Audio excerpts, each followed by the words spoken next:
Good afternoon. I trust we are all well and we're ready for today's webinar dealing with child custody. You are welcome to pose your question and I will try my best to answer it. Today's webinar had to be on gender-based violence. However, my guest was unable to do the webinar due to load shedding on her part. We will obviously have it next week and we can continue with that specific topic, being gender-based violence, a serious problem in South Africa and one which I hope will be lessened in the near future. Nonetheless, today's topic is child custody. I am taking live questions on Facebook Live.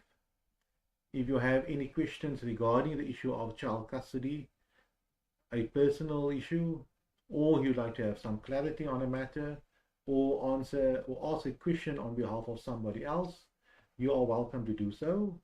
I will try my best to answer the questions. The way you pose the questions is on the Advocate Muhammad Abdurrauf Facebook page. You should see it on your screen on the top left-hand corner. Alternatively, you may type into your browser of your computer or on your phone www.abdurrauf.co.za/live, and it should redirect your browser to the relevant Facebook Live page. Please do so, and you are welcome to pose a question. If you, however, are not interested in posing a question, at least not right now, please listen in and partake in this webinar. It can be very useful. It will be very useful should you have any child custody questions, etc.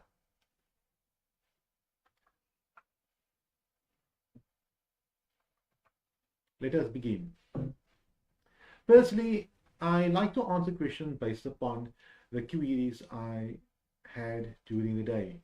Not answer questions, I like to discuss issues based upon the queries I had today, either based upon a matter I attended to at court, alternatively a face-to-face consultation or a virtual consultation, which seems to be prevalent these days via Zoom, Facebook Teams, Skype, sometimes WhatsApp video, and discuss those specific topics. It's very useful to do so because my mind obviously would be fresh and fresh based upon the topic. It will most probably be exhausted right now, and I would be able to engage with you in such a manner whereby you would understand the problem which has arisen and also apply to your specific circumstances. Many people mention to me, clients mention to me, that their current or present situation is very complicated and they do not understand what it entails, how to resolve it. I understand fully what they're saying. It is like someone who never used a computer before. You give him the computer and you ask him to load some documentation on it or start a PC and browse the web. But this specific person never ever used a computer before. He does not understand, or she does not understand, the language applicable, and so on. Therefore, obviously, it's complicated, and he or she might have to learn the process. Now, in learning the process, it needs to be done. However, it needs to be done in a very simplistic and logical manner so that the person will understand it. There are many legal articles written out there. Some of them are very well written, very systematic. You understand the law very easily after you have read those articles, and some articles are a bit hard to understand. It's drafted for a lawyer, for somebody with a legal background, and not for the layperson. So these videos are basically focused on lay people, people who do not have any legal experience, any specific experience regarding court matters, litigation, etc. And hopefully you can benefit from that. Let's start with the general question which a person will be posed with, is basically, what rights do I have regarding my child? A client asked me this morning, do you have 50-50 rights in relation to your child? Is that what the law says? I struggle to answer that question based solely on the fact that I have, of my years of experience in family law matters. How do you argue and how do you stipulate that someone will have 50-50, my phone is ringing, 50-50 rights regarding a child? You can't cut the child in half. Therefore, my answer to the specific person who asked, basically, the law does not say the mother has more rights regarding the child or the father has more rights regarding the child. The law does not say that. What the law is saying is both parents have equal rights regarding the child, and hopefully they can come to an agreement and a resolution on how to exercise those rights. It is the same manner if two people own a car jointly, so both parties paid for the car together. They're equal owner regarding the car, so they technically have equal rights regarding the car. However, they cannot drive the car at the same time. Not both of them can be in the steering wheel at the same time. They can't use the car at the same time. It might be the same thing which I mentioned earlier on. Therefore, although they have co-ownership regarding this vehicle, they still need to come to some type of an agreement regarding how they're going to share this vehicle. And the same applies to a minor child.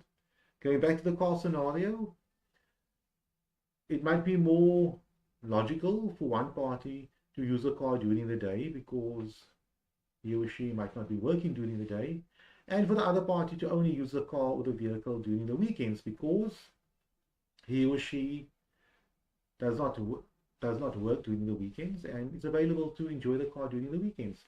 So therefore, in relation to a minor child, the same principle applies. If I must use a scenario, you need to work out how can we jointly share in regard to the minor child. Yes, we both have rights, but how can we make it work? I work 9 to 5, the other party works 3 to 7 in the evening. I am available on weekends, every weekend, but the other party is only available on a Sunday because the business is closed on a Sunday and they work on a Saturday. The parties need to come to an agreement. If they cannot come to an agreement, yes, you can still argue and say they both have equal rights, but we need to come to an agreement regarding contact and care. And if the court gets involved, the court would have to make a decision as to what is best for the minor child. And in making that decision, the court might have to say, unfortunately, under these circumstances, I am of the view that the minor child should primarily reside with the one parent, and the other parent should have contact and care rights X, Y, and Z. It could be once a month, once a year, once a week, every day, whatever the case may be. Then it might equate to you only spending time with the child half the time or quarter of the time. If you see the minor child every second weekend, it would mean that you only see the minor child 4 days a month, 5-6 days a month, not 50-50. Therefore, it's advisable for parents to know you have rights, you have equal rights regarding your child. However, if there is a dispute, however, if the parties are separated and you're not living in the same home, you live in different areas, and these are the facts, the dynamics, the age of the child, the needs of the child. The child might be attending extramural activities, sports, swimming, soccer, rugby, and that would impact on how the parties will have contact to the minor child. Now, in the same way, a parent can say, I have rights to my minor child, but if the child is at school, you can't keep the child out of school for your sake so that you can spend time with the child needs to go to school. If the child needs to attend to certain type of sporting activities, the child must go to those specific sporting activities. You can't say, I want to spend time with the child during that Saturday mornings when he goes to soccer because I am the parent. That's not in the minor child's best interest. If it's necessary, if there's no other specific times which you can have contact with the minor child, and it would be in the minor child's best interest to have contact with one parent and basically not exercise a sport, then that would be the minor child's best interest. But you cannot cut the child in half.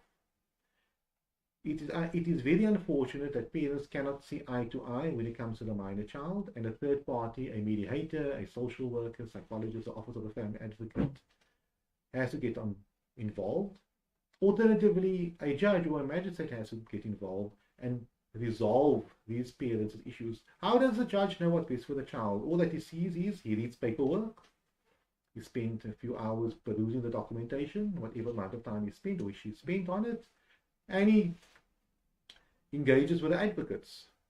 And in a period of 2, 3, 4 hours, he should make a decision that affects the minor child, affects the parents, affects everyone.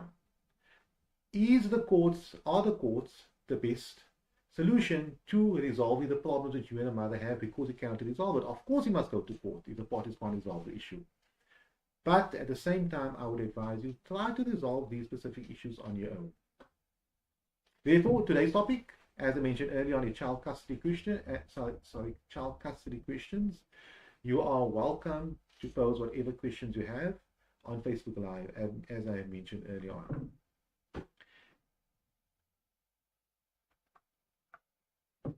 I think everybody is now in the live chat, and if you have any questions, please feel free to pose it.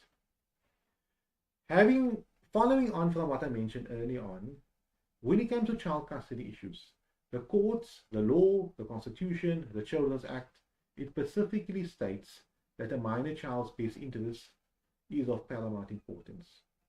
In every matter concerning a minor child, the child's best interest is looked at first and foremost, not what the parents want and not what is in the best interest of the parents. What is best for the minor children is what will be applied and given effect to.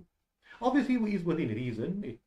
If regarding child maintenance, you can't spend your entire salary for the minor child so that the minor child can have very expensive tastes, eat very extravagantly, dress very extravagantly. Of course not, within reason.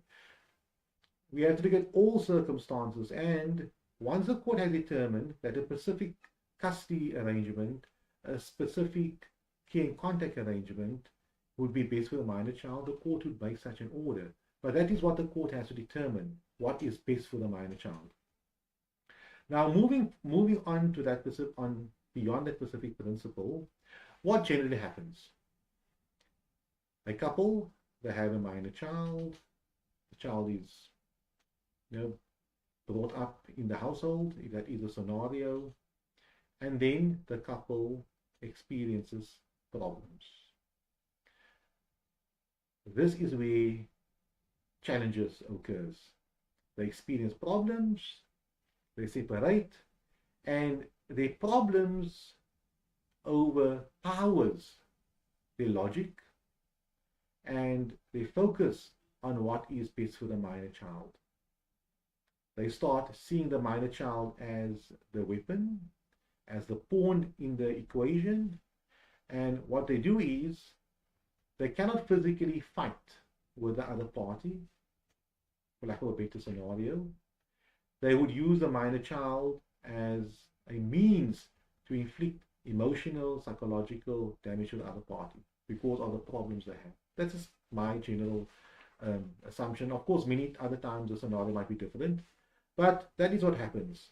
And I pose a question in a care and custody issue. I would ask the party, while you guys were together and you had this minor child, quite young, a year old, and one parent had to go away for work purposes, either overseas, alternatively, they had to go to a different province, but for a few days, and the parent has to care for the minor child.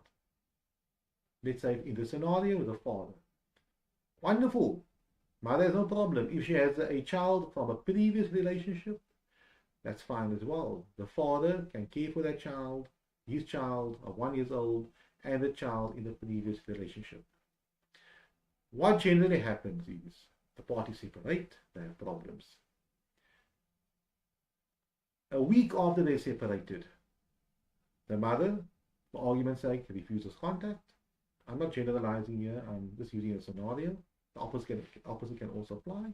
She refuses contact, parties go to court, and then the question gets posed. You had no issue a few months ago with the father having contact with the minor child overnight, but now because you guys have separated, you have an issue. So the logic is a bit, tainted. It's not no more longer logic. In my view, and I've used a scenario once, when couples are young, teenagers, they have a certain type of logic which doesn't make sense. And it seems to me that that specific logic sometimes comes out later when the parties have disputes. I'm not being facetious here. This is what I see on a regular basis. I'm mentioning this to you as viewers so that you can think. More than likely, you are a reasonable person and other parties unreasonable. That scenario is applicable. However, I urge parties to act reasonable and rational and do not use a minor child as a pawn, as a means of inflicting harm, psychological harm, emotional harm to the other party, sometimes financial harm, financial abuse, whereby one party will take the other party to court in order to cripple that person financially. Whatever the case may be, do not use that. Do not use a minor child as a pawn.